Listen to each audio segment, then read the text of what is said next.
మనం ఆర్టిస్ట్ అవ్వటం అనేది మన జీవితంలో ఒక పెద్ద డ్రీమ్ కదమ్మా. ఎంత డబ్బున్నా దేన్నైనా కొనసాగిన యాక్టర్ని ఎక్కడ కొంటాం, మనం నటనని ఎక్కడ కొంటాం? ఆ గులని తీర్చుకోవాలి కదా. తృప్తి ఉన్న వేషం వేసి ఈ వేషం వేస్తే జనంలో బాగుంటుందిరా, ఈ వేషం వేస్తే జనం నచ్చుతుందిరా. అందుకనే మీరు యాక్టర్గా నాకు ఒక వేషం కోరిక ఉందమ్మా. ఆ కోరిక నా ప్రొడక్షన్లోనే ఆ సినిమాది సూపర్ హిట్ కొడతాను. ఆ సినిమా నేను చూపిస్తాను. అది ఎట్లాంటి వేషం కూడా చెప్తాను. ఈవీవి గారు డైరెక్ట్ చేశాడు ఒక సినిమా, అమ్మో 1వ తారీఖు అని. LB Sriram character. అట్లాంటి క్యారెక్టర్ నేను చేసి నా బ్యానర్లో తీసి దాంట్లో అవార్డు నేను తెచ్చుకోకపోతే నా పేరు బండ్ల గణేష్ గారు. ఇది ఫిక్స్ అయిపోయింది. నా లైఫ్లో నాకు అట్లాంటి క్యారెక్టర్. ఎందుకంటే ఒక మధ్యతరగతి జీవితాలు, ఒక మధ్యతరగతి బతుకులు, ఒక మధ్యతరగతి కుటుంబం నాకు తెలుసు కాబట్టి 1వ తారీఖు వస్తుంది. ప్రపంచంలో మధ్యతరగతి అడిగి ఏది బ్లాక్ డే కదమ్మా. 1వ తారీఖే బ్లాక్ డే.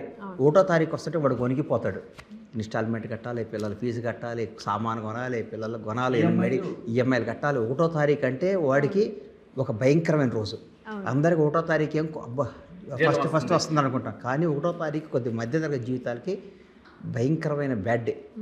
అందుకోసం ఆ 1వ తారీఖు బేక్ చేసుకొని అట్లాంటి కాన్సెప్ట్ మీద అమ్మో 1వ తారీఖు లాంటి కథ నేను చేస్తాను, దానికి అవార్డు తెచ్చుకుంటాను. తప్పకుండా అండి.